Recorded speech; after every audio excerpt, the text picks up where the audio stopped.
The sun hung merciless over the dusty town of Cedar Ridge, baking the earth until it cracked like old leather. The year was 1863, and the war back east had left the frontier towns to their own devices, governed by unwritten laws and the whims of those strong enough to enforce them. Here, in this forgotten corner of the Wyoming Territory, a crowd had gathered in the town square, drawn by the spectacle of human misery that passed for entertainment in these parts. Margaret stood on the makeshift platform, her chin raised despite the shame burning through her chest. At 23, she should have been bouncing babies on her hip, tending to a bustling household. Instead, she stood before the leering crowd like livestock at auction, her father's meaty hand gripping her elbow. "Barren as the desert," her father bellowed to the assembled men, his breath reeking of cheap whiskey even at this early hour. "But she cooks fair enough, keeps a clean house, strong back for working. Start the bidding at $20. The words cut deeper than any physical blow. 3 years of marriage to Thomas had ended when her womb refused to quicken, and now her own father was selling her off like damaged goods. She'd begged him to let her work as a seamstress or take in washing, but he'd laughed. Who'd hire a woman who can't do the one thing God made her for? The crowd murmured, some men spitting tobacco juice into the dust, others appraising her like they would a horse. Margaret kept her gaze fixed on the horizon, where the mountains rose purple and distant. If she could just make herself small enough, perhaps she could disappear entirely. $20 for a barren woman, someone scoffed. I can get a good mule for that. Laughter rippled through the crowd. Her father's face reddened. 15 then. She's got all her teeth. No diseases. Margaret's hands trembled, but she clasped them tight in front of her faded calico dress. The humiliation was complete. She'd gone from wife to commodity in the span of a season, her worth measured only by what she couldn't provide. A movement at the edge of the crowd caught her attention. A man emerged from the shadow of the general store, tall and broad-shouldered, moving with the deliberate grace of someone accustomed to physical labor, unlike the others. He didn't leer or spit. His face was weathered by sun and wind, stubbled jaw set in a hard line. Dark hair hung past his collar, and his clothes, though clean, bore the patches and mends of a man who took care of what little he owned. James Dalton had come to town for supplies, not for this circus, but the sight of the woman on the platform stopped him cold. Not because of her beauty, though she was handsome enough despite her current state. It was the way she held herself broken but not bowed, maintaining dignity in the face of degradation. It reminded him of a wild horse he'd once seen, trapped but unbroken. He'd buried his Sarah 2 winters past, leaving him with 3 young ones who needed more than the rough care he could provide. He'd managed, barely, but the children were growing wild as weeds. Just last week, little Annie had asked why she didn't have a mama to braid her hair like the other girls in town. $10, someone called out half-heartedly. Margaret's father seized on it. $10. Do I hear 15? James found himself moving forward before he'd made a conscious decision. The crowd parted, recognizing him as the lumberman who lived up on Pine Creek. He was known as a fair dealer, but not a man to cross. Rumors spoke of his past as a cavalry soldier before he'd settled in the territory. He reached into his pocket and withdrew a leather pouch, heavy with silver coins earned from a recent timber sale. Without counting, he tossed it to Margaret's father, who caught it with greedy hands. That's $30 silver, James said, his voice carrying the authority of finality. The woman comes with me, no questions, no bargaining. Margaret's father's eyes widened as he felt the weight of the pouch. It was more than he'd make in 2 months of drinking and gambling. Sold, he crowed, not even bothering to ask if anyone would bid higher.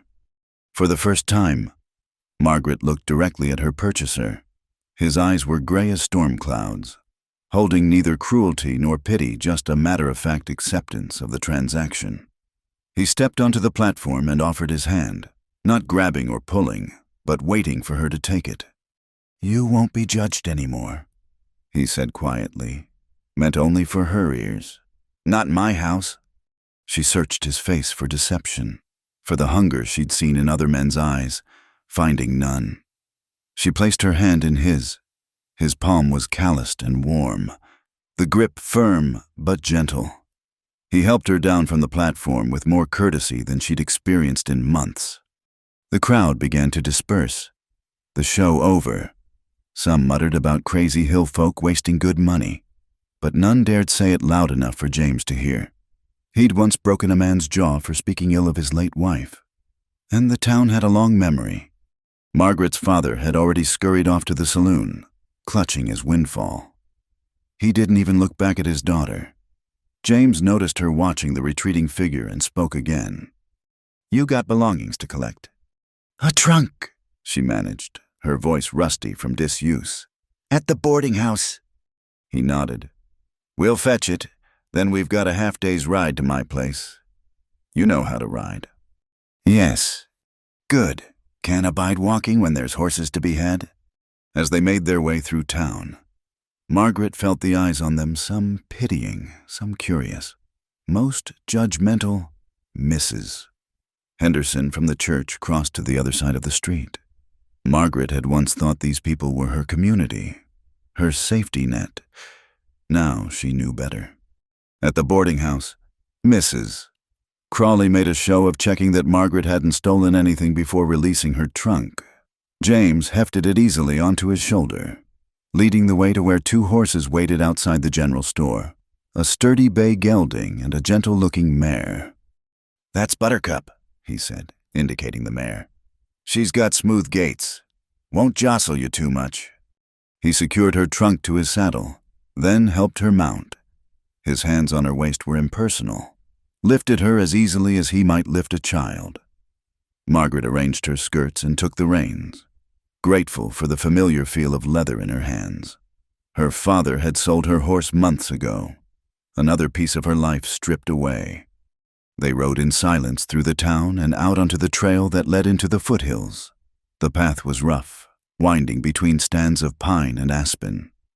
James rode slightly ahead, occasionally glancing back to ensure she was managing. Margaret found herself studying him, the way he sat his horse, the set of his shoulders, the rifle within easy reach. Everything about him spoke of competence and self-sufficiency. After an hour, he pulled up at a stream to water the horses. Margaret dismounted stiffly, her body protesting the unaccustomed exercise.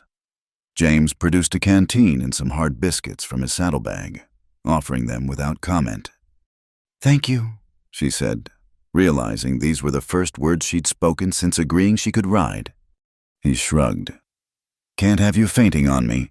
Got enough troubles without that." It wasn't kindness, exactly, but it wasn't cruelty either. Margaret found it oddly reassuring. She nibbled the biscuit and sipped water, watching him tend to the horses with practiced efficiency. "May I ask?" she began, then stopped. "Ask, why did you buy me truly?" James paused in checking his horse's hooves. When he looked at her, his expression was unreadable. "Got 3 young ones at home? Eldest is 10. They've been running wild since their mother passed. Need someone who can keep house, teach them their letters, maybe gentle them some. Figured a woman who's known hardship might be patient with children who've known loss." It was the longest speech she'd heard from him. Margaret digested this information. "And you don't expect—" "I bought help, not a wife," he said bluntly. "You'll have your own room. Work hard, treat the children decent, and we'll get along fine. Try to run off or harm them, and I'll hunt you down myself. Clear." Clear. They remounted and continued the journey. The trail grew steeper, the air cooler as they climbed. Pine scent replaced the dust of town, and Margaret found herself breathing deeper. Despite everything, the humiliation, the uncertainty, the strange man beside her, she felt something she hadn't experienced in months' possibility. As the sun began its descent toward the western peaks, James pointed ahead. "There's home." Margaret looked and saw a cabin nestled among the pines, smoke rising from the chimney. It was roughly built but solid, with a corral for horses and what looked like a large garden plot. As they drew closer, 3 small figures burst from the door, then stopped short at the sight of a stranger. "Papa," the smallest called out, then hid behind his siblings. James dismounted and lifted Margaret down before she could protest. "Children," he said simply. "This is Miss Margaret. She's come to help with the house." 3 pairs of eyes stared at her with varying degrees of suspicion. Margaret's heart sank. She'd traded one prison for another, one set of judges for 3 smaller ones. But then she remembered James's words on the platform, "You won't be judged anymore." Perhaps he'd meant it. Perhaps this rough cabin in the wilderness might offer what the civilized town could not a chance to be useful, to matter, to build a life from the ashes of her disgrace. As she followed James toward the cabin, the children scattering before them like startled quail, Margaret allowed herself the faintest spark of hope. It wasn't happiness, not yet, but it was a beginning. The cabin's interior was darker than Margaret expected, lit only by the dying fire and a single oil lamp. As her eyes adjusted, she took in the chaos: clothes strewn across rough-hewn furniture, dishes piled in a wooden basin, toys and tools scattered like seeds across the floor. The air smelled of wood smoke, unwashed children, and something that might have been last week's stew. The 3 children huddled near the fireplace, watching her with the wariness of wild creatures. The eldest, a boy with his father's dark hair and serious expression, stood protectively in front of the others. The middle child, a girl with tangled auburn braids, clutched a faceless rag doll. The youngest, barely more than a toddler, peered out from behind his brother's legs with huge brown eyes. "Joseph, Annie, Will," James said, pointing to each in turn. "Mind your manners."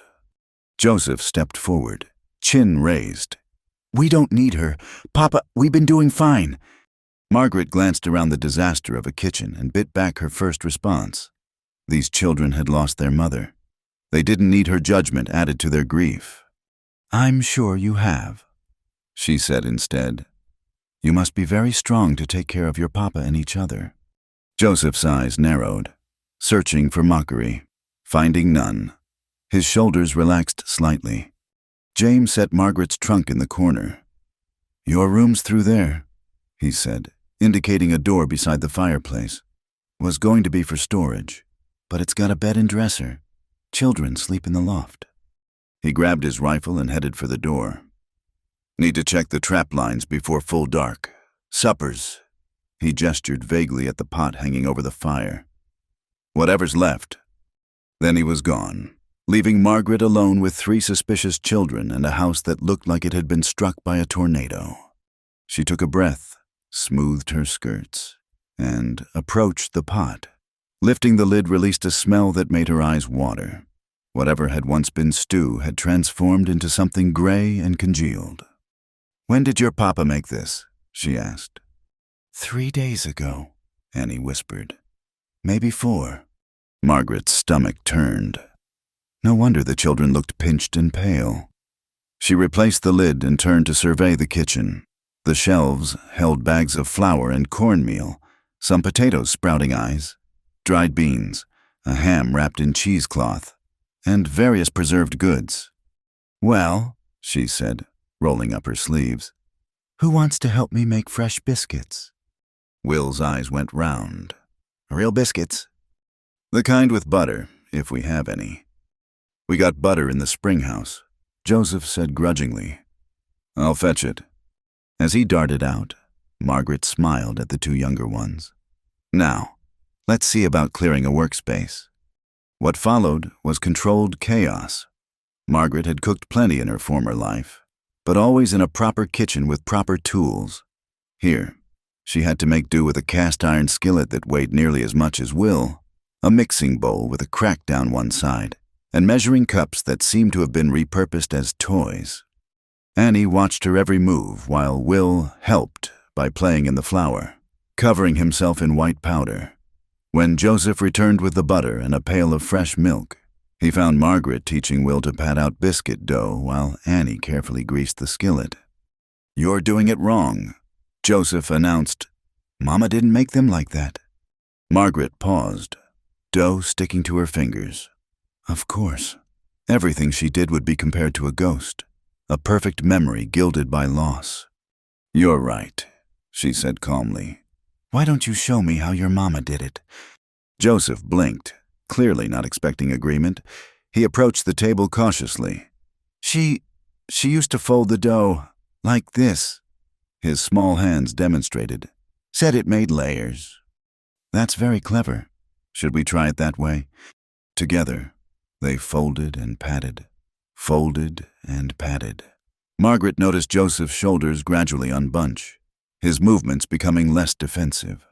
When the biscuits went into the oven after she'd spent 10 minutes figuring out the temperamental stove, she turned her attention to the rest of the meal. The ham was good, if salty. She set Annie to slicing it while she heated a skillet. In the garden, she found some hardy vegetables still clinging to life: carrots, onions, and, remarkably, some late tomatoes. Soon the cabin filled with the scent of frying ham and baking biscuits. Smells like when Mama cooked, Will said softly. Annie elbowed him hard, but Margaret pretended not to notice. Tell me about your favorite meals, she said instead. What made you happiest to see on the table? The floodgates opened. Will chattered about flapjacks with syrup. Annie spoke longingly of apple pie, and even Joseph admitted to missing his mother's chicken and dumplings. Margaret listened, filing away every detail. She might not be their mother, but she could at least feed them like one. When James returned, full dark outside, he stopped in the doorway. The table was set with clean dishes, the biscuits golden brown in a basket, ham and vegetables steaming on a platter. The children were actually sitting in their chairs instead of running wild. Papa, Will bounced. Miss Margaret made real food. James washed his hands in the basin, eyeing the transformation warily. He sat at the head of the table and bowed his head briefly grace. Margaret realized, and quickly followed suit along with the children. The meal was mostly silent, except for Will's chatter and the sound of enthusiastic eating. Margaret noticed James watching her from the corner of his eye, as if waiting for her to sprout horns or demand payment for this miracle. After supper, she heated water for dishes, and he surprised her by grabbing a dish towel to dry. They worked in companionable silence while Joseph showed Will how to stack the clean plates properly.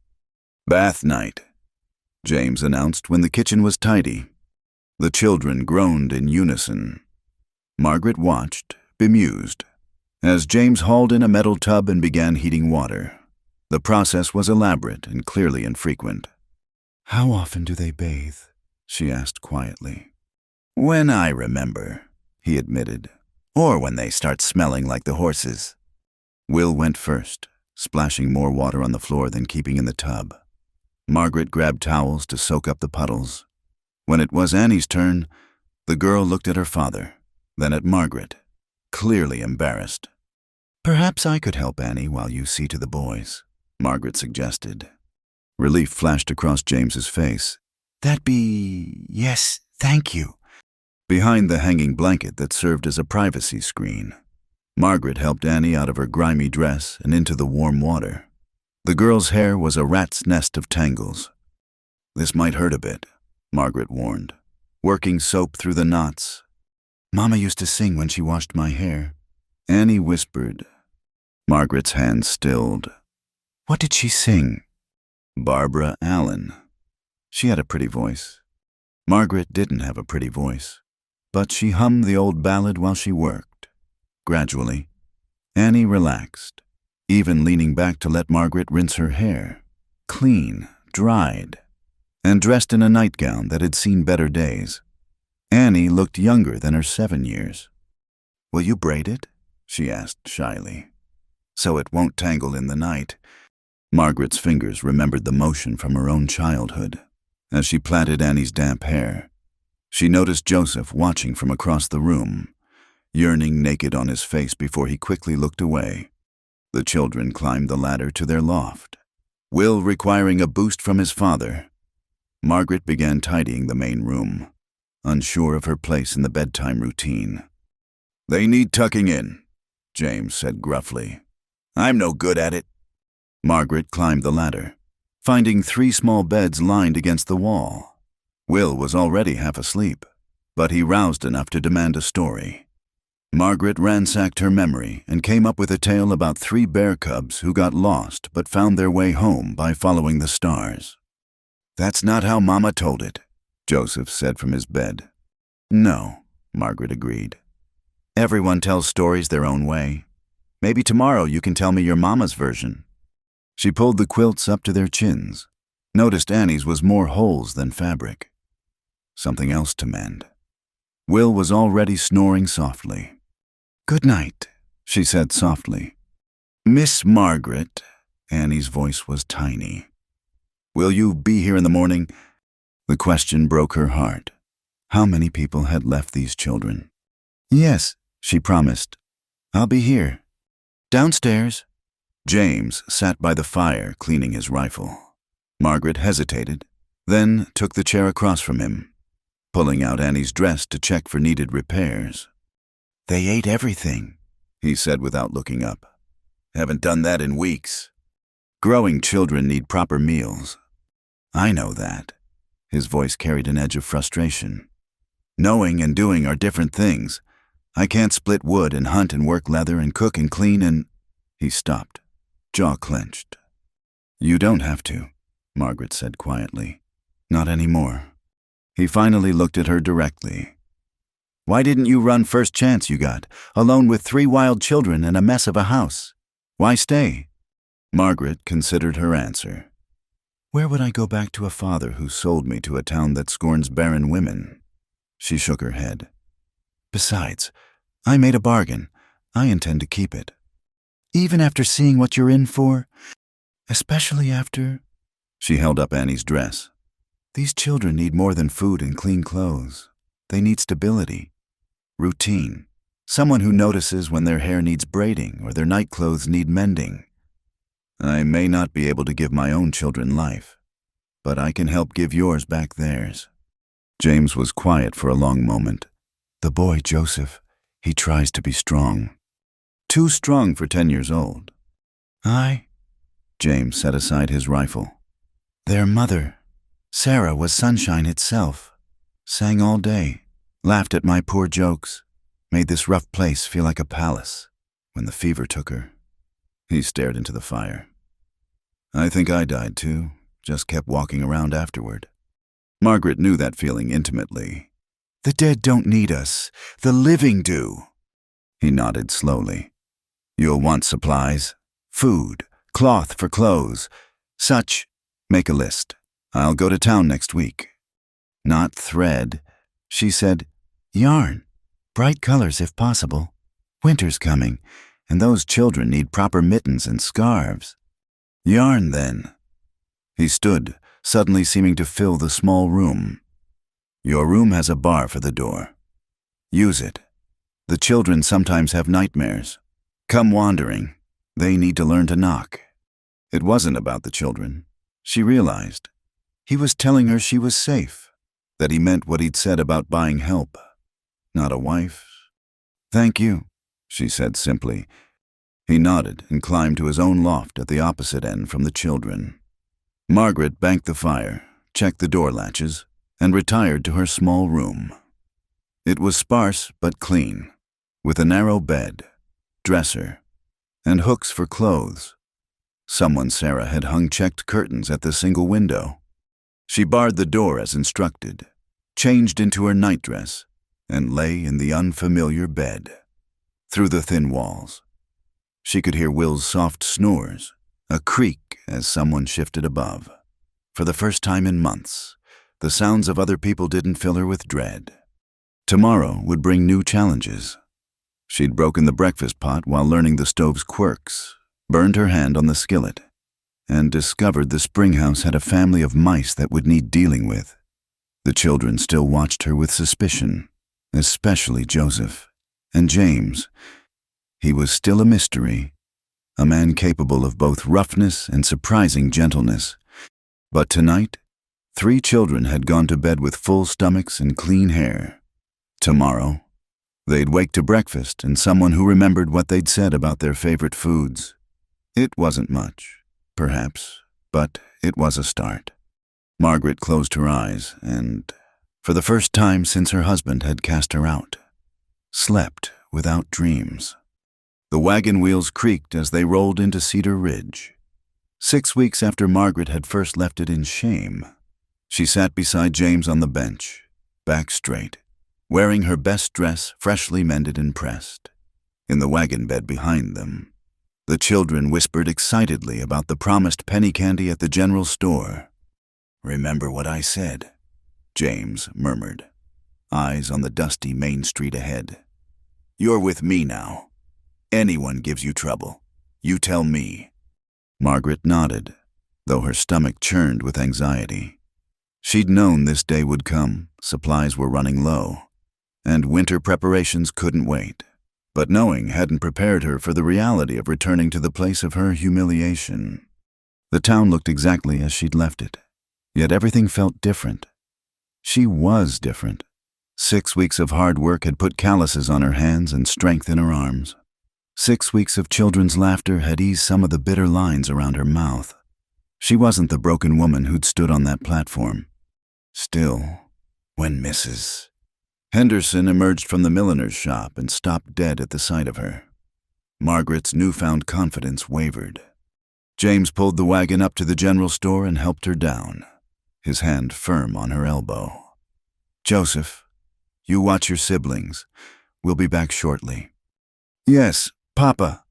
The boy puffed up with responsibility, though his eyes tracked the candy jars visible through the store window. Inside, the familiar scents of pickle brine, leather, and tobacco made Margaret's throat tight. "Mr.?"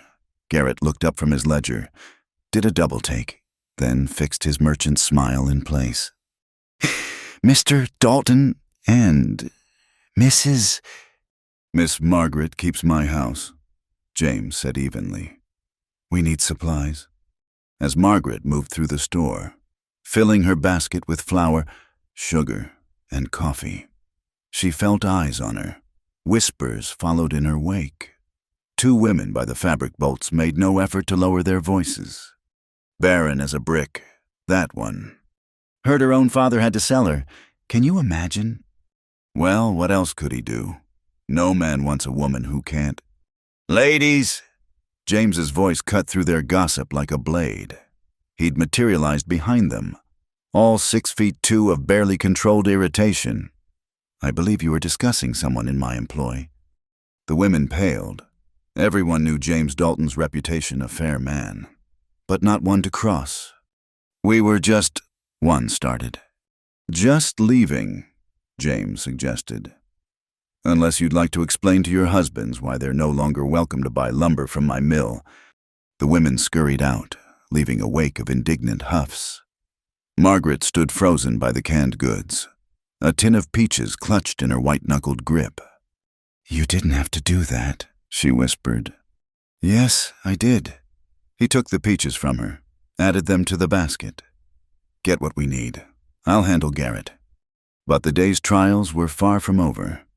As Margaret selected fabric for new winter clothes, the children were growing like weeds. The shop bell chimed. She looked up, and her heart stopped. Thomas walked in with his mother, her former husband looking prosperous in a new coat, his mother draped in black bombazine despite the autumn warmth. They saw her at the same moment she saw them. "Well, Mrs." Whitmore's voice dripped acid. "How the mighty have fallen, from wife to... What are you exactly hired help?"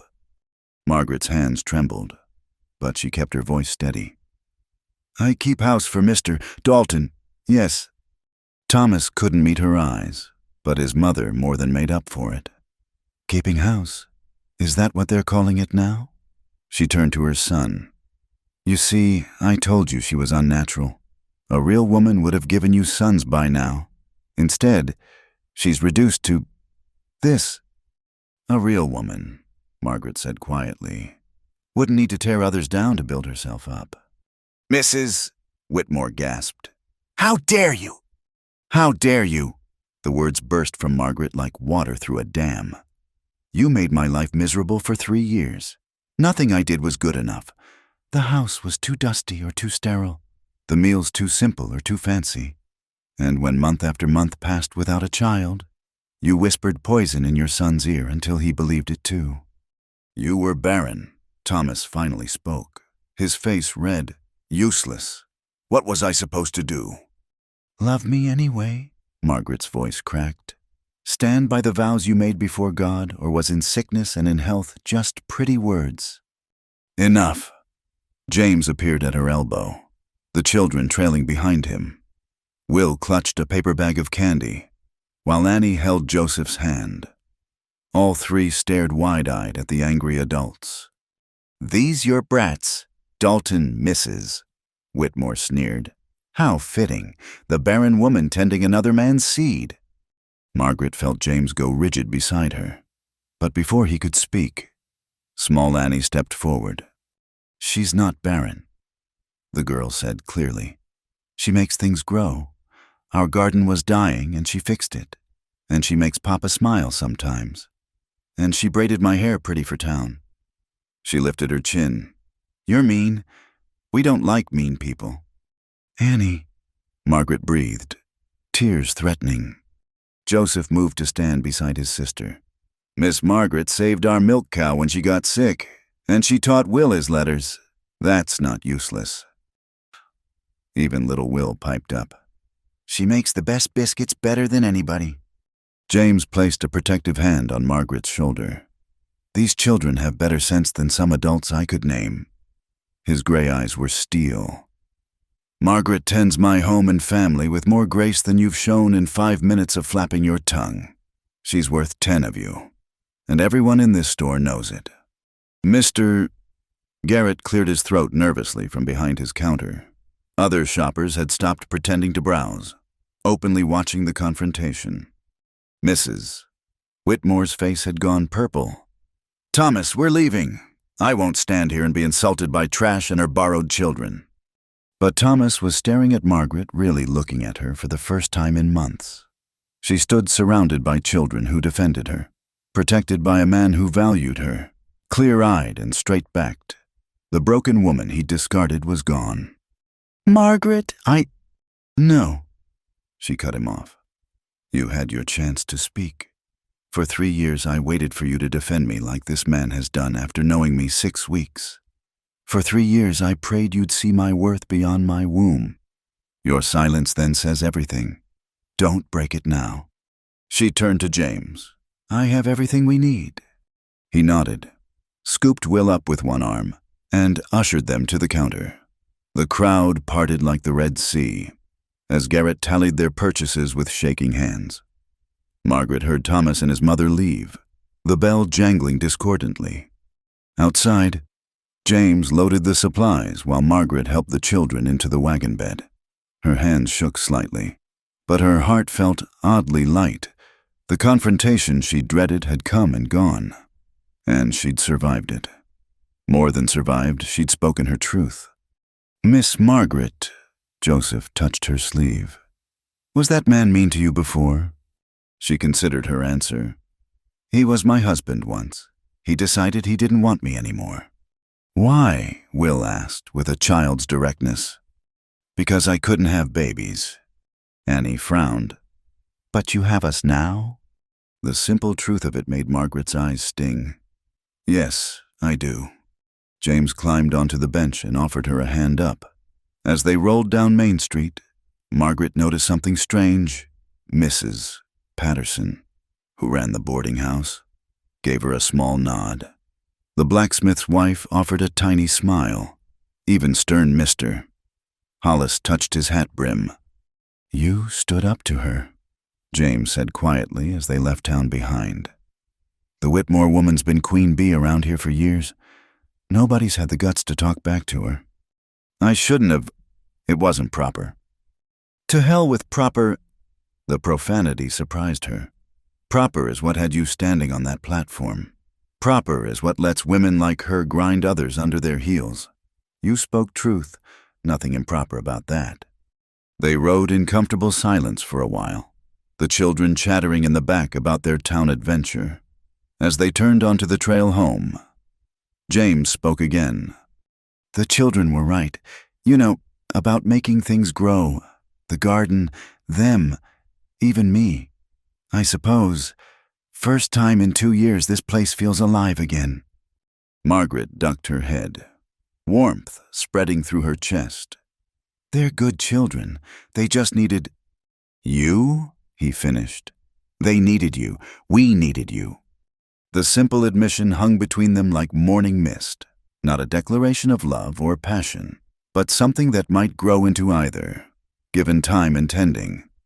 As they climbed toward home, Margaret found herself looking forward rather than back.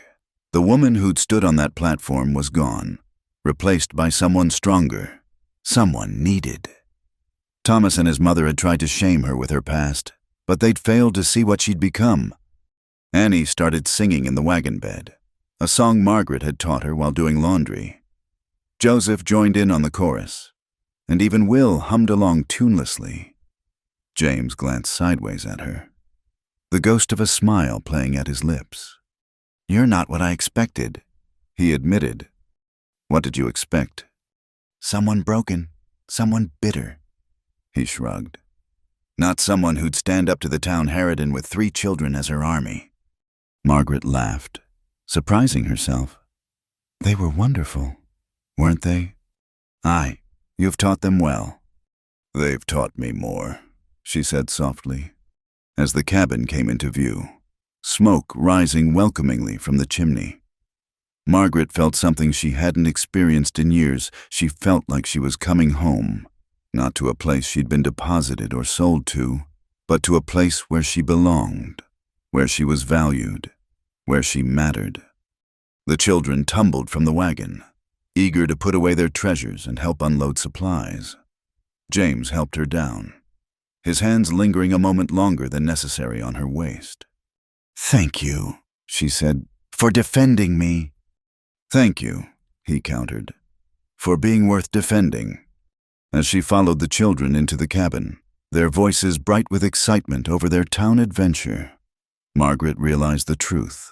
She'd thought James had rescued her from that platform, but really, they'd rescued each other. She'd given him back his home and children. He'd given her back her worth. And that was better than any fairy tale rescue she could have imagined.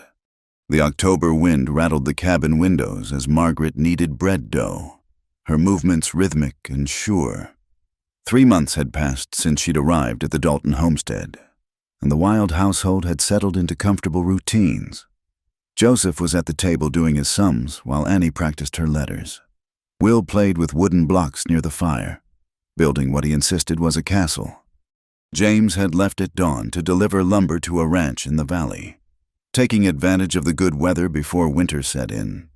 He'd be gone until tomorrow at least, leaving Margaret to manage alone something that no longer frightened her as it once had. Miss Margaret, is this right? Annie held up her slate, showing carefully formed letters spelling family. Perfect, Margaret praised, and Annie beamed. Now try home. A shadow passed by the window. Margaret glanced up, expecting to see one of the horses that sometimes wandered from the corral. Instead, she saw a man approaching scraggly bearded, clothes dirty, rifle slung over his shoulder. Children, go to the loft, she said quietly, her voice carefully calm. Take the ladder up and pull it after you. Joseph's head snapped up. He'd learned to read her tones. Miss Margaret. Now, Joseph, take your siblings. The boy grabbed Will while Annie snatched up her slate. They scrambled up the ladder, and Margaret heard Joseph struggling to pull it up behind them. Good! The children were as safe as she could make them. The door shook under a heavy fist. Open up, I know someone's in there seen the smoke. Margaret recognized neither the voice nor the face peering through the window. She moved to the door but didn't open it. State your business. Business is, I'm hungry and cold, and you're going to fix both. The man's words slurred, slightly drunk, though the sun was barely past noon. Open this door, woman, or I'll break it down. Mr. Dalton isn't here, she said firmly. Come back tomorrow when he returns. The man laughed, ugly and knowing. Dalton's got his wagon full of lumber halfway to Sherman Ranch by now.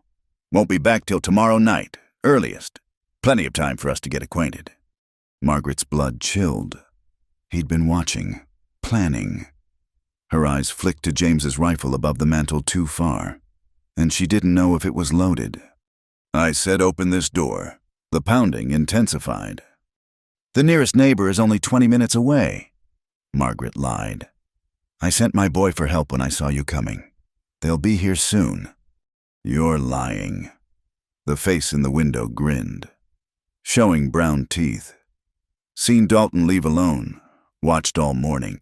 Just you and them brats in there. The door shuddered as he threw his weight against it. The bar held, but Margaret knew it wouldn't last forever. She grabbed the poker from the fireplace, its iron length reassuring in her hands. I'm armed, she called out. Leave now or face the consequences. Another laugh. With what that poker I can see you holding come now. Pretty thing. Open up nice like. I've been watching you weeks now. Way you move, way you hang the wash. Man leaves a woman like you alone. He's asking for someone else to keep her company. Rage flooded through Margaret clean and powerful. This man had been watching her, watching the children, waiting for his chance. Above, she heard Will whimper and Annie shush him. The door splintered under another assault. One more hit and he'd be through. Margaret gripped the poker tighter and made a decision. All right, she called. I'm opening it. Please don't hurt us. She lifted the bar and stepped back. The man burst through, rifle in hand, eyes glazed with drink and worse intentions. He was bigger than she'd realized, broader, the stench of him filling the clean cabin. That's better. Now, put that poker down nice and... Margaret swung with all the strength 3 months of hard labor had given her. The poker connected with his rifle, sending it spinning across the room. He roared in surprise and pain, lunging for her. She danced back. Baking bread and chasing Will had made her quicker than she'd been as a town wife. The poker whistled through the air again, catching him across the shoulder. He cursed vilely and grabbed for her. Joseph! She shouted. The rifle above the mantel. She heard scrambling above, the ladder dropping. The man's eyes widened as he realized his miscalculation. There weren't just helpless children here. There was a 10-year-old boy who'd been raised on the frontier. The man dove for his own rifle. Margaret brought the poker down on his reaching hand with a crunch. He howled, cradling broken fingers, and backhanded her with his good hand. Stars exploded across her vision as she hit the table. Miss Margaret, Annie screamed from the loft. Through blurred vision, Margaret saw Joseph at the mantel, struggling to lift James's heavy rifle. The intruder saw him too and started toward the boy with murder in his eyes. No, Margaret launched herself at the man's back, poker forgotten. Using nails and teeth in desperation, they crashed into the furniture, sending chairs flying. He threw her off like a rag doll. She hit the floor hard, breath driven from her lungs. But she'd bought Joseph time. The boy had the rifle down, was fumbling with it, trying to remember his father's lessons. The man advanced on him. Give me that, boy, or I'll... Margaret grabbed a chair and broke it over his back. He stumbled, turned, face twisted with rage. His good hand caught her throat, squeezing. Going to make you pay for that. Make you watch while I deal with them brats. Then take my time with... The rifle's report was deafening in the enclosed space. The man's expression went slack, his grip loosening. He looked down at the spreading red stain on his shirt, then toppled backward. Joseph stood with the smoking rifle, face pale but determined. Papa taught me, he said shakily. For wolves.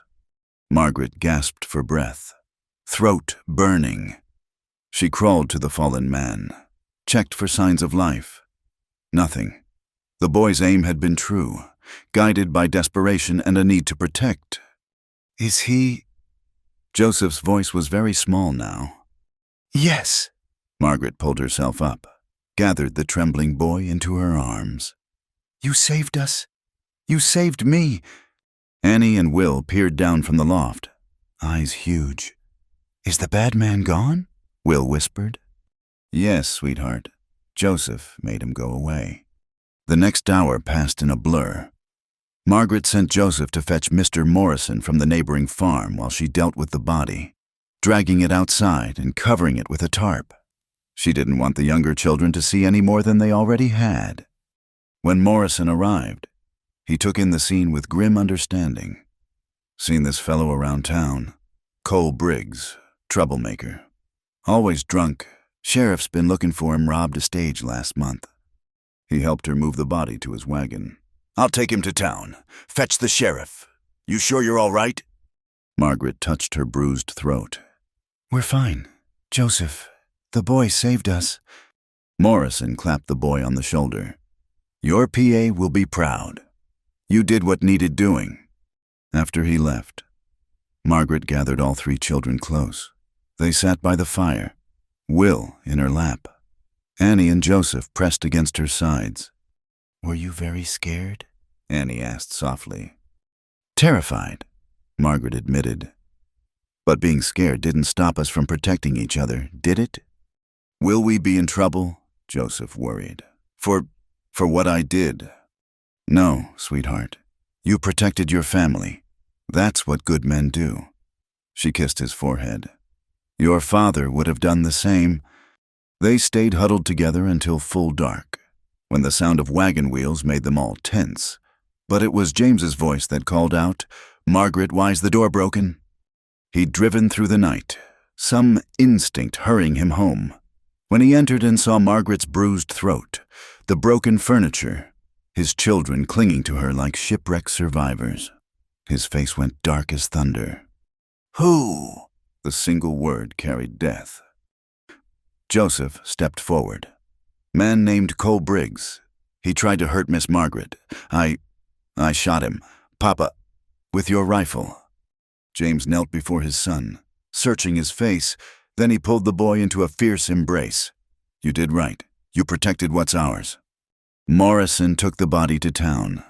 Margaret explained, "The sheriff will come tomorrow for our statements." James rose, moved to Margaret. His fingers ghosted over her bruised throat, gentle as butterfly wings. "He hurt you." "I'm all right. The children." "The children are safe because of you." His gray eyes burned. "You fought for them." "We fought for each other," she corrected. He cupped her face in his calloused hands. "No one touches what's mine," he said quietly, and she understood he wasn't talking about property. "No one threatens my family." The word family hung in the air, acknowledged at last. Margaret's eyes filled with tears, not from pain or fear, but from the fierce protectiveness in his voice, the claiming of it. That night, James nailed boards over the broken door and slept in the main room with his rifle across his knees. Margaret lay in her narrow bed, listening to the sounds of her family settling after trauma. Will had nightmares and ended up in her bed. His small body curved against hers. Annie joined them an hour later. Near dawn, she heard James and Joseph talking quietly by the banked fire. "Were you scared, son?" "Yes, Papa, but Miss Margaret was in trouble." "Being scared is all right. It's what you do despite the fear that makes you a man." "I don't feel like a man. I feel sick." "That's how you know you're good. Joseph, bad men don't feel sick after. They feel nothing." A pause. "Papa, can Miss Margaret stay forever?" Margaret held her breath. "If she'll have us," James said softly.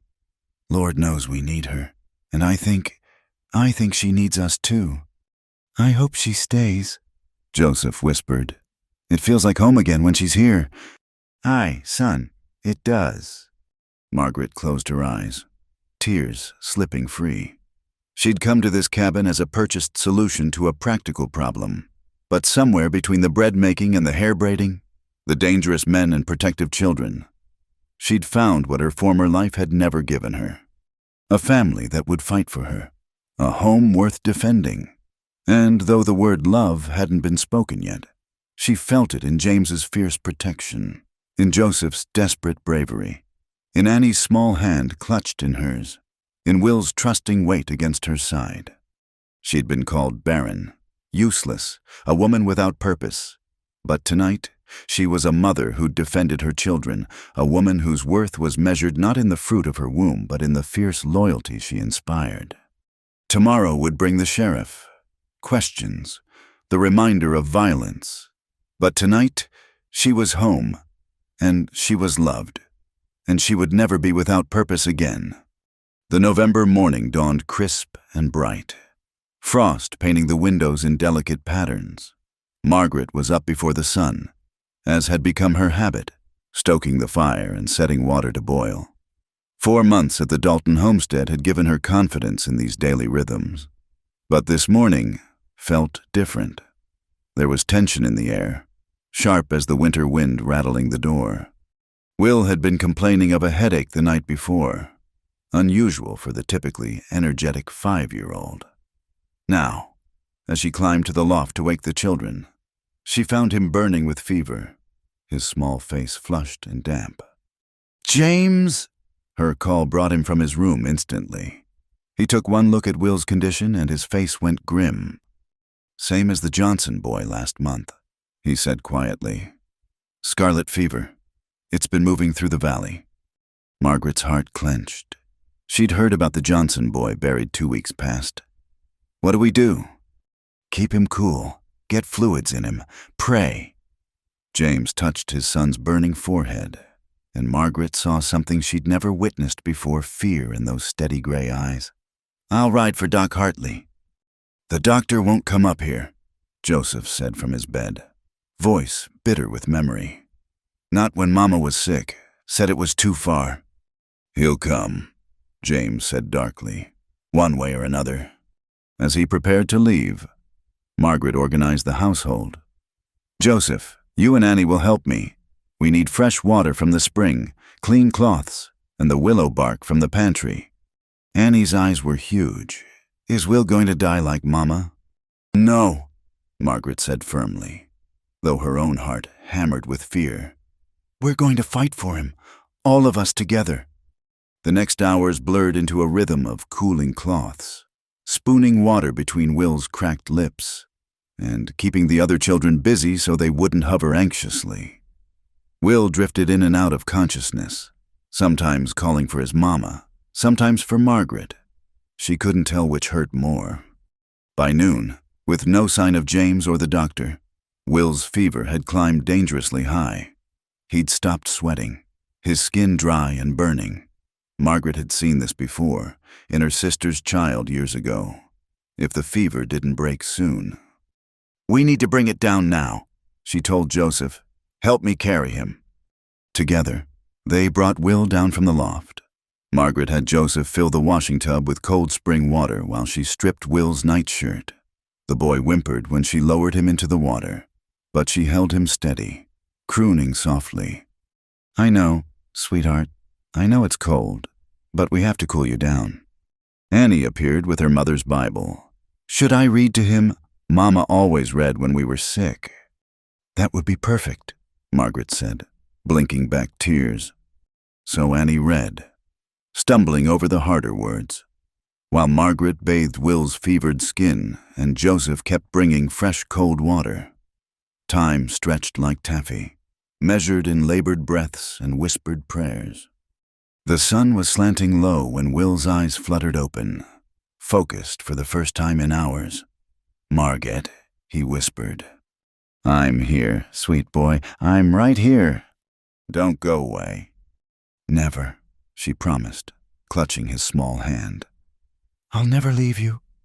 The fever broke an hour later. Will's skin suddenly damp with sweat. Margaret nearly sobbed with relief. She wrapped him in warm blankets and held him close, feeling his breathing steady and deepen into real sleep. That's how James found them when he returned at dusk. Margaret in the rocking chair with Will in her arms. Annie curled at her feet. Joseph standing guard with the fireplace poker as if he could fight off illness itself. Doc wouldn't come, James said heavily. Said the fever's spreading too fast. He couldn't leave town. It doesn't matter, Margaret said. The fever broke. He's sleeping naturally now. James crossed the room in 2 strides, kneeling beside the chair. He touched Will's forehead, cool now, damp with healthy perspiration. His shoulders sagged with relief. How? Joseph spoke up. Miss Margaret put him in cold water, kept cooling him down even when he cried. She wouldn't give up. James looked up at Margaret, and she saw something shift in his expression. You saved him. We all did, she corrected. Annie read scripture. Joseph hauled water. We did it together. Will stirred in her arms, eyes opening briefly. Papa, I'm here, son. Mama took care of me, the boy mumbled. Made the hot go away. The room went still. Margaret started to correct him, to remind him that she wasn't his mother. But James caught her eye and shook his head slightly. Sleep now, he told Will. Mama's got you. The word hung in the air like a blessing. Annie pressed closer to Margaret's legs, and Joseph's defensive stance relaxed. Even in his fevered state, Will had made a choice, claimed her in a way that no legal document could match. Over the next days, as Will recovered, the family dynamic shifted. The children had started calling her Mama naturally, without discussion or prompting. At first it was just Will, still weak and clingy. Then Annie, shyly, as if testing the word. Finally, Joseph, gruffly, when he thought no one else could hear. Margaret didn't correct them. How could she, when her heart expanded every time she heard it? One evening, a week after Will's recovery, Margaret was darning socks by the fire when James sat across from her. The children were abed, the cabin quiet except for the pop of burning wood. They've chosen you, he said without preamble. As their mother, Margaret's hand stilled. I never asked them to. No, that's why it means something. He leaned forward, elbows on his knees. When Sarah died, I thought that was it for them. No mother, just whatever care I could manage between work and grief. Then you came. You bought me, she reminded him, to solve a problem. Aye, best money I ever spent. A ghost of a smile touched his lips. Though I'm thinking I got more than I bargained for. A woman who'd fight off attackers, face down fever, stand up to the town gossips. A woman who'd claim 3 wild children as her own without sharing their blood. Margaret set down her darning. They claimed me first. That day Will called me Mama. I've birthed no children, but I've never felt more like a mother. The children see what I was too blind to notice at first. James continued. You're not here because you have to be anymore. You stay because you choose to, because this is home now. Yes, she said simply. It is. He stood abruptly, pacing to the window. I'm not good with words. Margaret, Sarah always said I'd rather split a cord of wood than speak my feelings. But the children aren't the only ones who've made a choice. Margaret's breath caught. James. He turned back to her. I'm not asking for anything you're not willing to give. But I want you to know, you're not just the hired help anymore. Haven't been for some time. You're the heart of this home. The children know it. I know it. Question is, do you... She rose, moving to stand before him. The day Will was sick, when I thought we might lose him, I knew then. I'd fight for these children, for this family, as fierce as any mother. And for you. She paused, gathering courage. You gave me purpose when I thought I had none. You showed me that family isn't always about blood. Then stay, he said roughly, not as hired help. Stay as what you are, mother to my children, woman of this house. He paused, vulnerability flickering in his eyes. Stay as my wife, if you'll have us. It wasn't a romantic proposal, no flowers or poetry, but it was real, honest, grounded in shared struggles and quiet victories. It was James, offering all he had. The town will talk, she warned. the barren woman, playing at motherhood. Let them talk. The children have chosen. I've chosen. His hand cupped her cheek. What do you choose? Margaret. She thought of that platform 4 months ago, of standing like livestock while men decided her worth.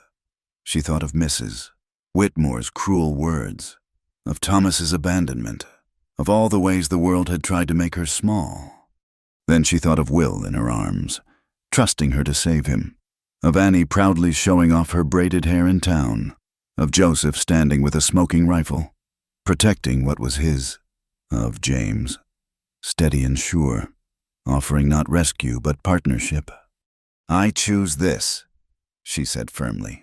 I choose you, all of you. His kiss was unexpected. She'd thought him too reserved for such displays. But his lips were warm and sure. And when the children giggled from the loft stairs where they'd been eavesdropping, he just smiled against her mouth. Get back to bed, you little spies, he called without turning. Does this mean Miss Margaret is really our mama now? Annie asked, hopefully. Margaret pulled back to look at them. Her children, tousle-haired and grinning. I've been your mama since the day you chose me, she said. This just makes it official. Will scrambled down the stairs and launched himself at her legs. Forever and ever. Forever and ever, she promised, scooping him up. Joseph approached more cautiously. At 10, he was trying so hard to be grown. We're a real family now. James's hand settled on Margaret's waist. We've been a real family for some time. Son, just took us a while to notice. As the children chattered excitedly about weddings and celebrations, Margaret caught James's eye. He smiled, that rare, transformative expression that made him look years younger. She'd come here broken, barren, branded as worthless, but in choosing to stay, to fight, to love, she'd found her worth had nothing to do with her womb and everything to do with her heart. These children might not have grown beneath that heart, but they'd certainly grown within it. Mama, Will said sleepily from her arms. Will you sing like you did when I was sick? So Margaret sang, an old lullaby her mother had taught her, while her family, her chosen, fought for, perfect family gathered close.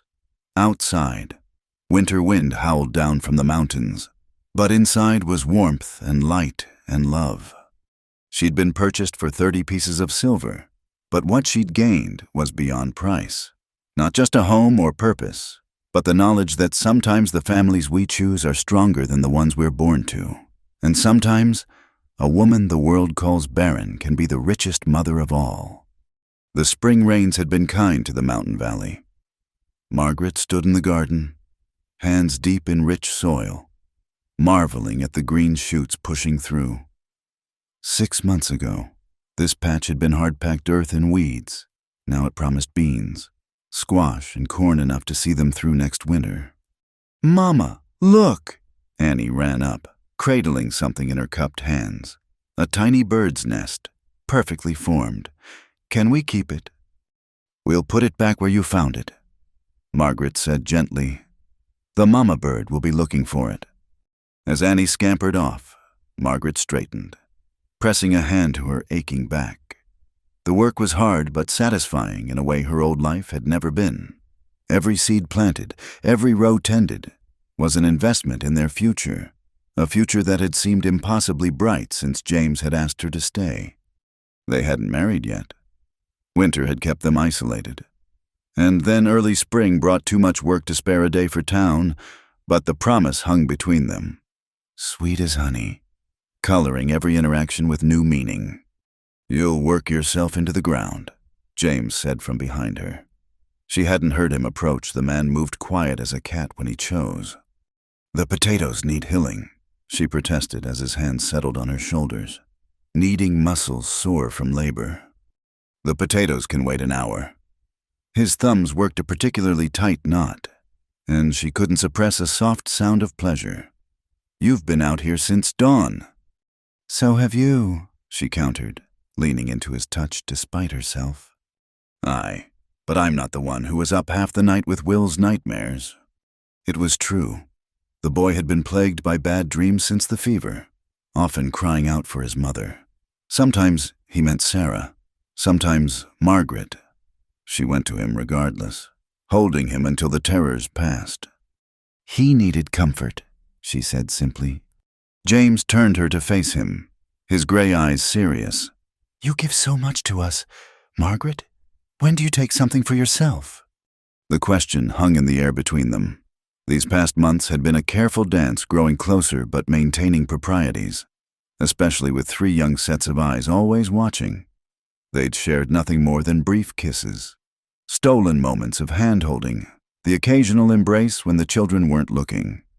But lately, Margaret had caught James watching her with an intensity that made her breath catch. And she'd be lying if she said she didn't watch him too, the way his shirt stretched across his shoulders when he split wood, the gentle patience in his hands when he showed Joseph how to mend harness leather. The children, she began, are fishing with the Morrison boys until supper. James interrupted. I made arrangements.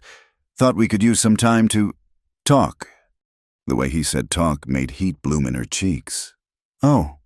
His hands slid down her arms, capturing her earth-stained fingers. I'm not good at courting.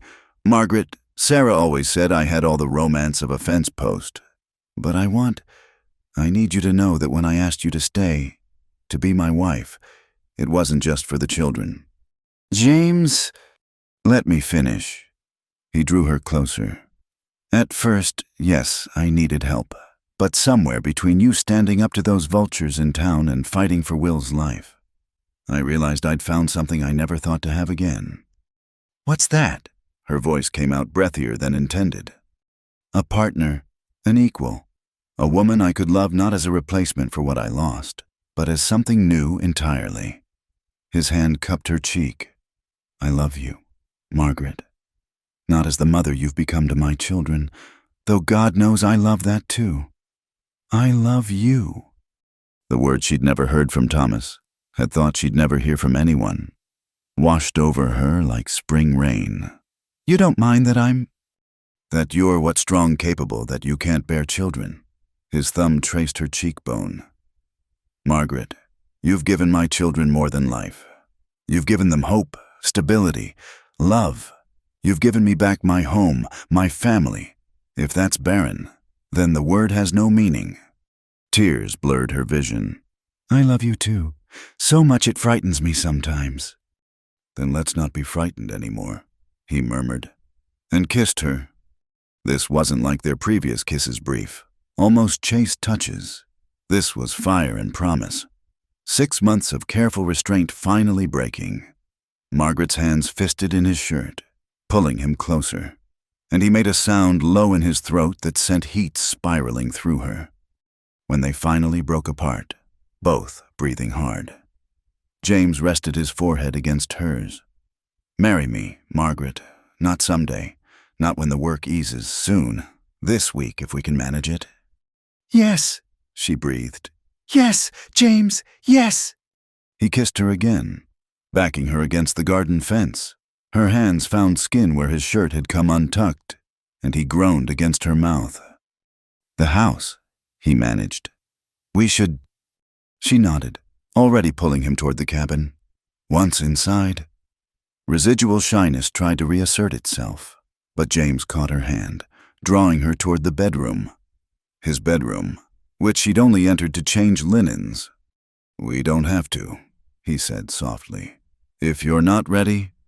I buried one marriage, Margaret interrupted.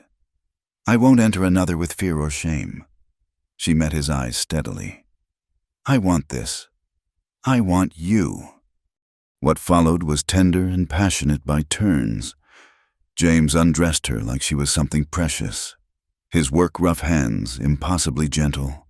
When old insecurities tried to surface memories of Thomas's criticism, his complaints about her body, James chased them away with reverent touches and fervent words. Beautiful, he murmured against her skin. Perfect, mine. The late afternoon sun slanted through the windows, painting everything golden. Margaret traced scars on James's chest from war, from work, from life, and he shivered under her touch. when they came together at last. It was with a rightness that made her previous marriage bed seem like a cold prison. "Stay with me," she gasped, pulling him closer.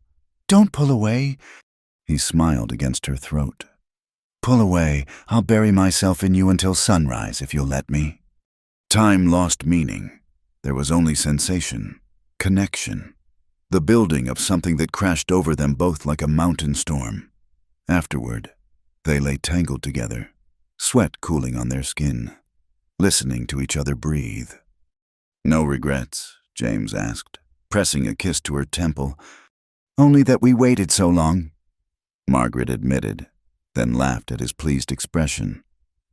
"Though I suppose the children might have had questions if we'd been disappearing in the middle of the day before now." "The children," James groaned. "They'll be back soon." They dressed reluctantly, Margaret having to hunt for hairpins that had scattered across the floor. James watched her repair her braid with such heat in his eyes that she blushed. "Stop that. We need to start supper." "I'd rather start what we just finished," he said, catching her around the waist for another kiss. She was laughing against his mouth when the door burst open. "Mama, Papa, look what we caught!" They sprang apart like guilty youngsters. Joseph stood in the doorway holding a string of fish, his siblings crowding behind. All three children looked between their flushed parents with knowing grins. "Were you kissing?" Annie asked delightedly. "We were discussing wedding plans," Margaret said, straightening her collar. "Must have been some discussion," Joseph observed. "Your hair's all messed up." Will pushed past his siblings. "Are you really getting married now? Really, really?" James scooped up his youngest. Really, this week, if the preacher's available." The children erupted in celebration, dancing around the kitchen while Margaret started supper. She couldn't stop smiling, even when she discovered she'd put salt in the cornbread instead of sugar. Later, after the meal was eaten and the children were in bed, James and Margaret sat on the porch watching stars emerge. His arm was around her shoulders, her head on his chest. It felt like coming home after a long, cold journey. "No more separate rooms after we're married," he said quietly. "No," she agreed, "though we'll have to be quiet. The walls are thin." He chuckled, the sound rumbling through his chest. "Woman, you'll be the death of me." "But what a way to go," she teased, then sobered. "James, thank you." "For what?" "For seeing me. Not the barren woman, not the discarded wife, just me." He tilted her chin up. "Margaret, you're the strongest person I know. You came here with nothing but hurt and built a family. You fought for us, bled for us, chose us when you could have run. How could I not see you?" She kissed him softly. "I love you." "And I love you, every stubborn, fierce, tender inch of you." They sat in comfortable silence, planning quietly. The wedding would be simple, just family and a few friends. Margaret would wear her good dress with Annie's wildflowers in her hair. There would be cake if they could manage it, and dancing if the children had their way. It wouldn't be the grand affair she'd once dreamed of as a young girl. It would be better a celebration not of potential futures, but of proven love, of chosen family, of home built from ashes and determination. As they finally went inside, Margaret paused at her bedroom door. Soon it would no longer be hers alone. Soon she'd wake each morning in James's arms. No longer the hired help, but truly the woman of the house. "Second thoughts?" James asked, reading her hesitation. "Never," she said firmly. "Just thinking how far we've come. 6 months ago, you bought a broken woman off a platform." "No," he corrected, pulling her close. 6 months ago, I found my family's missing piece. Just took us a while to see how perfect the fit was." She leaned into his warmth, marveling at the journey.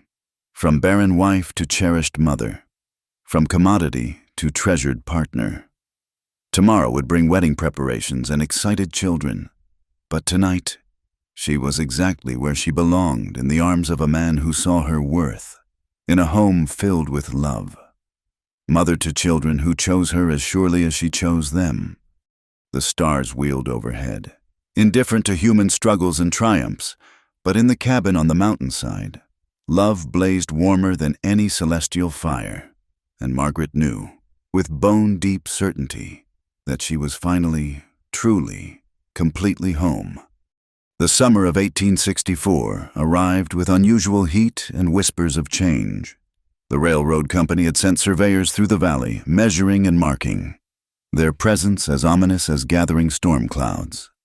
Margaret stood at the kitchen window, watching dust rise from the road as another group of men in city clothes rode past. "They were here again yesterday," James said quietly, joining her, asking questions about who owns what land, who might be willing to sell. They'd been married 3 months now, the happiest months of Margaret's life. But this new threat cast shadows over their mountain paradise. The railroad meant progress to some, but to families like theirs, it meant disruption, possibly destruction. "What did you tell them?" she asked. "Same as before. The land's not for sale. Won't ever be." His jaw set in that stubborn line she'd come to know well. "My father homesteaded this patch. Sarah's buried on this hill. This is Dalton land." A knock at the door interrupted them. Margaret opened it to find Mr. Hartwell, the railroad company's representative, standing with 2 companions. His smile was as oily as his slicked-back hair. "Oh, Mrs. Dalton," he tipped his hat, "is your husband at home? We have a proposition that could make you both very wealthy." James appeared behind her. "Already told you. Hartwell. Not interested. Now, Mr. Dalton, at least hear us out." Hartwell produced a leather portfolio. "The Northern Pacific Railroad Company is prepared to offer you $5,000 for your land. Cash money. Think what that could mean for your family." Margaret felt James tense beside her. $5,000 was more money than most frontier families saw in a lifetime. They could buy a house in town, send the children to proper schools, live in comfort. "And where would we go?" James asked flatly. "Why, anywhere you please, California? Perhaps, or back east, where your children could receive proper education." Hartwell's eyes slid to Margaret. "Where your wife could enjoy society, culture. Surely a woman of her refinement would prefer city life to this rustic existence." It was cleverly done. The implication that Margaret was suffering in her frontier life, that James was somehow failing her by keeping her here. But Hartwell had miscalculated. "Mr. Hartwell," Margaret said coolly, "I've lived in town. I've had society and culture. What I have here, family, purpose. Home is worth more than any railroad money. Come now, Mrs. Dalton, surely you can see the benefits." "The only thing I see," she interrupted, "is a man trying to steal what generations have built. This land isn't just property. It's where my children learned to walk, where my husband buried his first wife, where we've planted our future. You can't put a price on that." Hartwell's smile faltered. "Children, yes, but they're not yours by blood, are they? I heard about your situation. Wouldn't you prefer a fresh start where no one knows?" "Get off my land." James's voice was deadly quiet. "Now." "So, Mr. Dalton, be reasonable." James stepped past Margaret, and Hartwell backed up quickly. "You heard my wife. This is our home, our children's inheritance, not for sale at any price. The railroad is coming whether you like it or not," Hartwell snapped, his polished veneer cracking. "We can go through you or around you, but we're coming. Those who cooperate will be compensated. Those who don't—" He shrugged meaningfully. "Is that a threat?" "It's reality, Mr. Dalton. Progress doesn't stop for sentiment."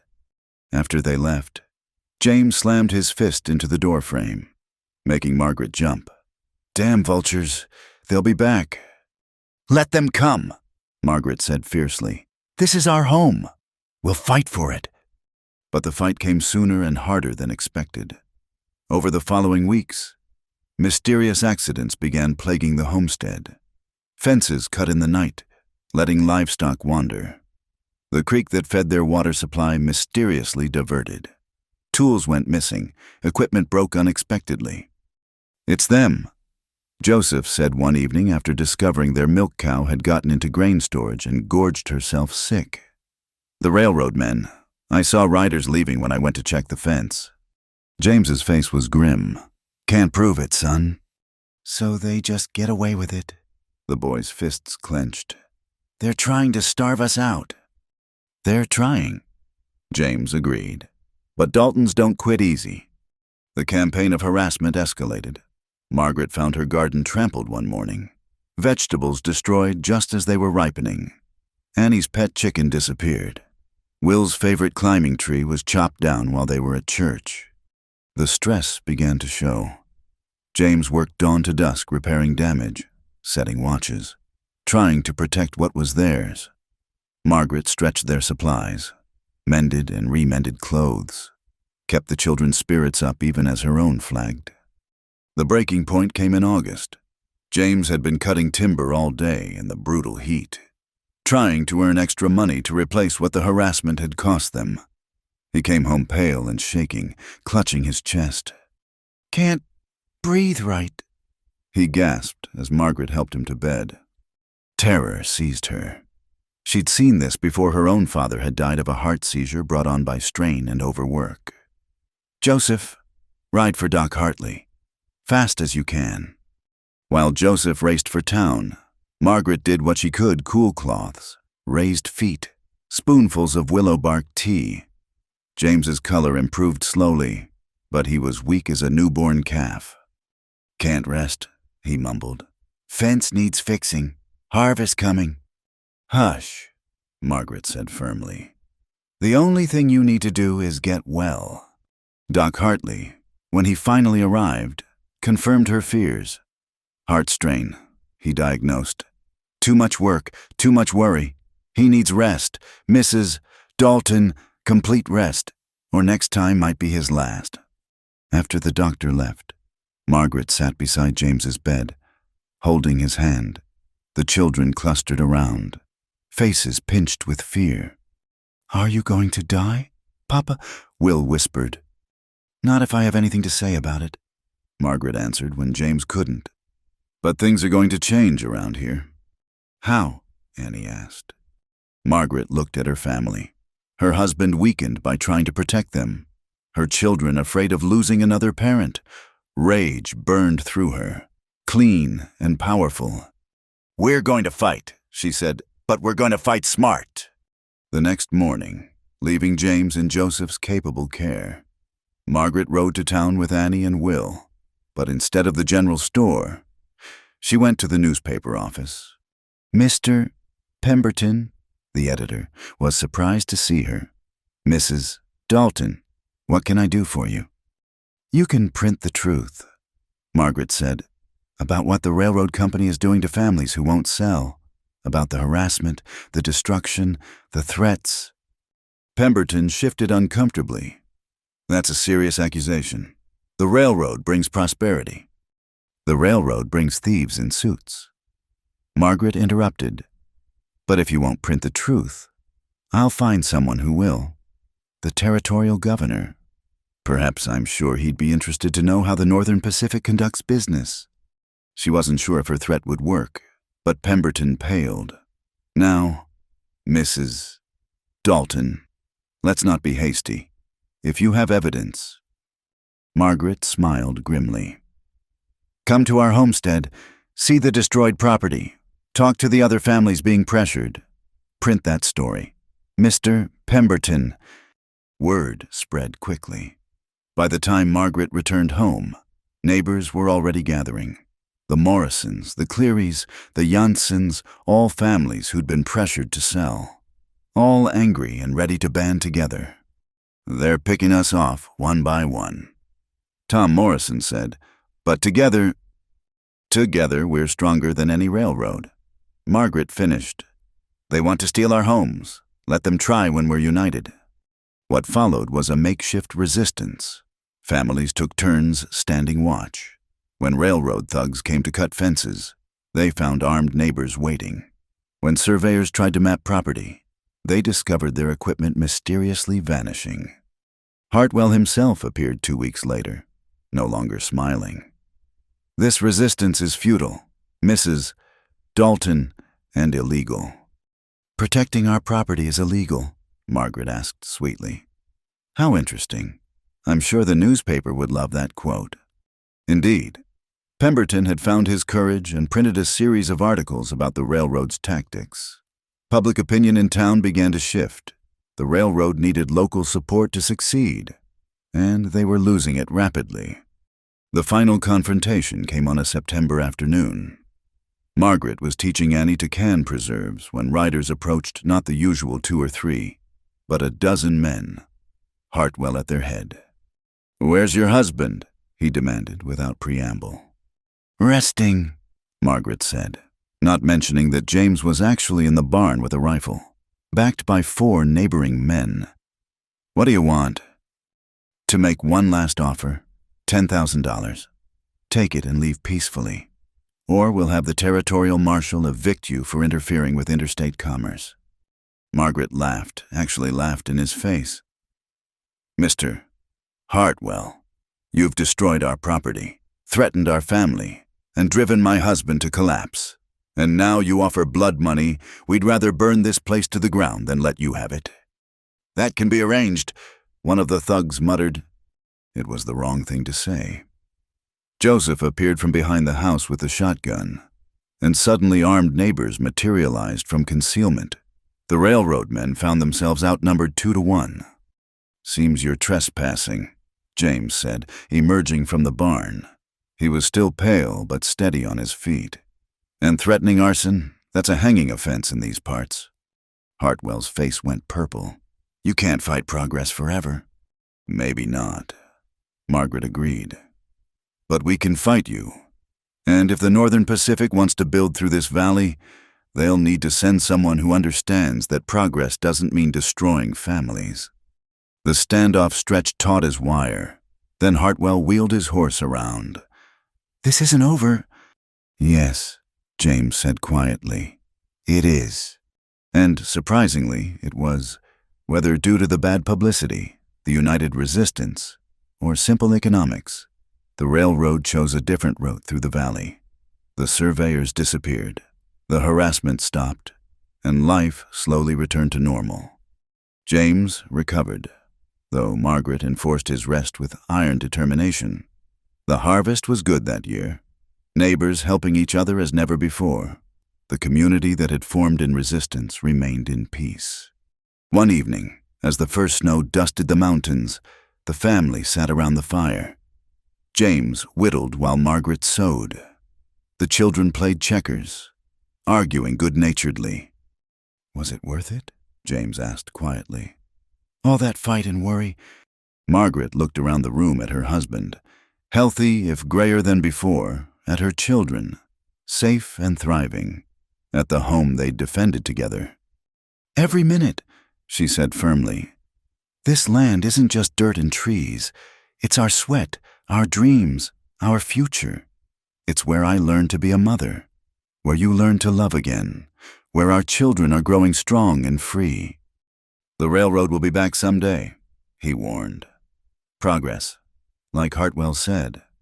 "Maybe so, but we'll meet it on our terms, not theirs," she smiled.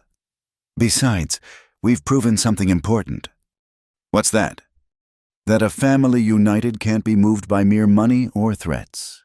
That love for land and each other is stronger than any company's greed." James pulled her close. "When did you get so wise?"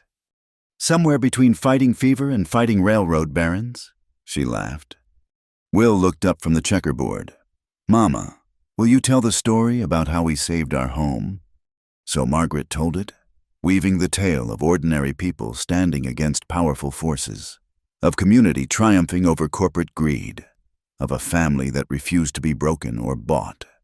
And as she spoke, snow fell soft outside, blanketing their valley in pristine white, covering the scars of their battle, promising spring and renewal and endless tomorrows on the land they'd fought to keep.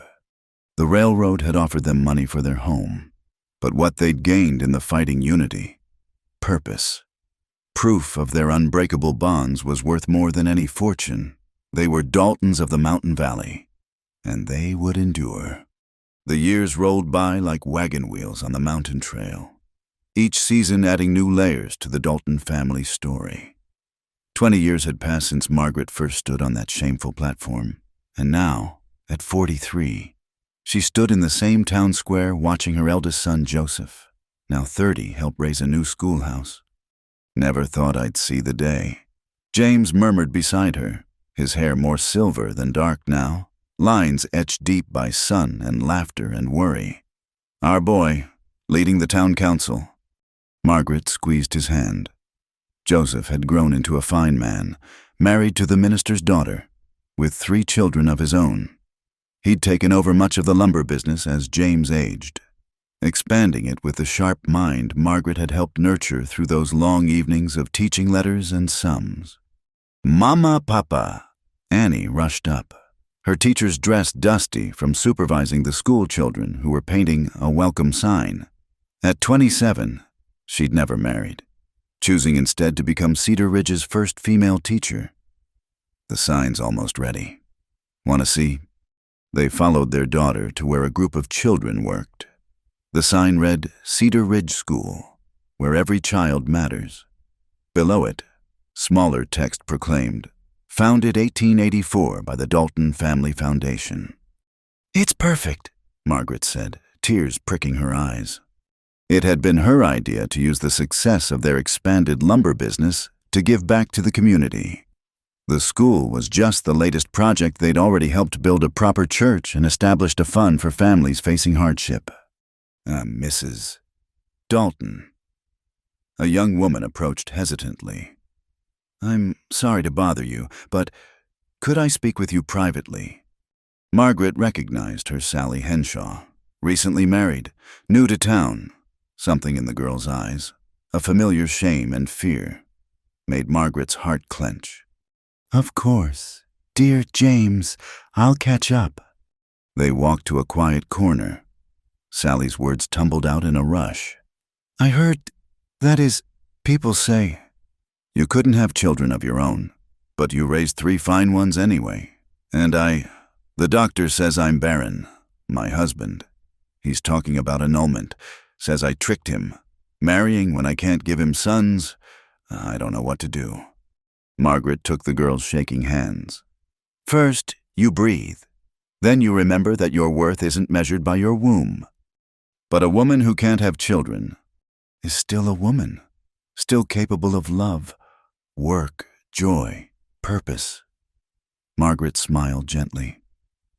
20 years ago, I stood in this very square while my father sold me because I couldn't bear children. I thought my life was over. Instead, it was just beginning. She told Sally her story, the humiliation, the fear, but also the love she'd found, the family she'd built, the community she'd helped shape. Children don't only come from our bodies, dear. They come to us in many ways, if our hearts are open. But how did you bear it, the whispers, the judgment? By living proof that they were wrong. By loving fiercely and working hard and never letting anyone's narrow vision define my worth. Margaret squeezed Sally's hands. Your husband needs to decide what matters more, the children you might have or the woman he promised to love. That's his choice. Your choice is whether to let his decision break you or build you. As Sally walked away, standing straighter, Margaret felt a familiar presence. She turned to find Will, now 25 and the spitting image of his father, grinning at her. "Still saving lost souls, Mama?" "Just sharing what I learned." She studied her youngest, home from agricultural college for the celebration. "How's school?" "Good. Great, actually." His excitement bubbled over. "Professor Hartman says my thesis on crop rotation could revolutionize valley farming. Wants me to stay on. Maybe teach." "That's wonderful." But she saw the shadow in his eyes. "What's wrong?" "It means leaving home. Permanently." And after everything you and Papa sacrificed to keep this land. Oh, my sweet boy. Margaret cupped his face. We didn't fight to chain you here. We fought to give you choices. If your path leads to the college, then go with our blessing. Papa won't understand. The land...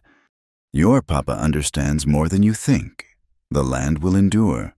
Joseph's here, and his boys are already learning the business. She smiled.